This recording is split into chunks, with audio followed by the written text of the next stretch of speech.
খুবই অবাক ঘটনা দর্শক, একের পর এক ঘটেই চলেছে। যেই ঘটনাটা বন্ধ করার জন্য এত আয়োজন, এত হইচই, এত চিৎকার, এত চেঁচামেচি, এত মিছিল, স্লোগান, কিন্তু কোনো কিছুতেই কাজ হচ্ছে না। সেই জঘন্যতম ঘটনা, নারী নির্যাতন, ধর্ষণ, এই ঘটনাগুলো ঘটেই চলেছে।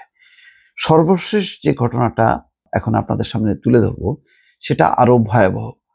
যারা এই ঘটনাগুলো গণমাধ্যমে সামনে নিয়ে আসে তারা নিজেরাই তার শিকার হয়েছে। তেমন একজন নারী সাংবাদিক পল্লবীতে ভয়ঙ্কর ধর্ষণের শিকার হয়েছে।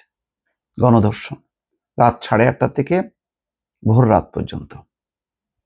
দর্শক, কি বলবো, এগুলি শিরোনামটাই বলি। পল্লবীতে রাতে আটকে এক নারীকে দলবদ্ধ ধর্ষণ, 2 জন গ্রেপ্তার। কিন্তু সংখ্যা আরো অনেক বেশি এই ঘটনার সাথে। ধর্ষণের বিরুদ্ধে চলমান আন্দোলনের মধ্যেই রাজধানীর পল্লবীতে সোমবার রাতে আটকে রেখে এক নারীকে দলবদ্ধ ধর্ষণের ঘটনা ঘটেছে বলে জানিয়েছে পুলিশ। ওই নারী মঙ্গলবার সকালে 999-এ ফোন দিলে ঘটনাস্থলে গিয়ে তাকে উদ্ধার করা হয়। এরপর ঘটনা তুলে ধরে তিনি পল্লবী থানায় একটি মামলা করেছেন। পরে অভিযুক্ত ব্যক্তিদের 2 জনকে গ্রেপ্তার করেছে। প্রাথমিক জিজ্ঞাসাবাদে তারা ওই নারীকে ধর্ষণের কথা স্বীকার করেছেন। পল্লবী থানার ভারপ্রাপ্ত কর্মকর্তা মোহাম্মদ নজরুল ইসলাম এই কথা জানিয়েছেন। ঘটনাটি ঘটেছে পল্লবী থানার বারনটেকের গ্রিন সিটি এলাকায়।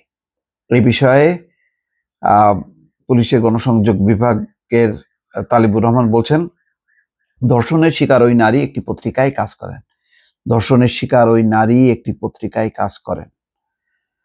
মাটিকাটা এলাকায় একটি নির্মাণাধীন ভবনে অশ্লীল ভিডিও ধারণ করা হচ্ছে এমন খবর পেয়ে ওই নারী রাজধানীর তুরাগ এলাকা থেকে গতকাল রাত 11টার দিকে সেখানে যান। তখন কয়েকজন যুবক তাকে ধরে বারনটেকের গ্রিন সিটি এলাকার একটি নির্মাণাধীন 12 তলা ভবনের 3য় তলায় নিয়ে যান। এরপর 16 ব্যক্তি তাকে ঘেরাও করে ফেলেন। দিবাগত রাত 1টা থেকে সকাল 8:30 পর্যন্ত ওই নারীকে ধর্ষণ করেন তারা। আল্লাহ মাফ করুক। এই মহিলা যে জীবিত আছে এটি তো বিশাল ব্যাপার। 40 ওই নারী বর্তমানে ঢাকা মেডিকেল কলেজে হাসপাতালের 1 স্টপ ক্রাইসিস সেন্টারে চিকিৎসাধীন আছে। ঘটনার বিষয়ে জানতে চাইলে পল্লবী থানার ওসি নজরুল ইসলাম বলেন, ধর্ষকরা চলে যাওয়ার পর নারী 999-এ ফোন করেন। তখন ক্যান্টনমেন্ট থানা পুলিশের একটি দল ঘটনাস্থলে গিয়ে তাকে উদ্ধার করে। ঘটনাস্থল পল্লবী থানা এলাকা হওয়ায় তারা ওই নারীকে এই থানায় নিয়ে আসেন। ঘটনার বিস্তারিত উল্লেখ করে ওই নারী একটি মামলা করেছেন। সেখানে 8 জনের নাম উল্লেখ করা হয়েছে। অজ্ঞাত পরিচয় আসামি হিসেবে আছে আরো 8 জন। 8 16 জন। দর্শক, আল্লাহ মাফ করুক।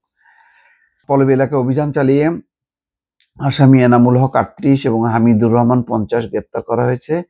ওই 2 জন স্বীকার করেছেন। তাদেরকে বুধবার আদালতে হাজির করা হবে। মামলার অন্য আসামিদের গ্রেপ্তারের চেষ্টা চলছে। দর্শক, এই কথাগুলো আসলে আমরা কেন বলছি, কেন চিৎকার করতেছি? কাজ তো হচ্ছে না, হবে না। তাহলে এরকমই অবস্থা, আমরা সব হাল ছেড়ে দেব, এদের কাছে আত্মসমর্পণ করব, এই সমাজ এইভাবে শেষ হয়ে যাবে? দর্শক, আমরা কেউ ঠেকাতে পারবো না।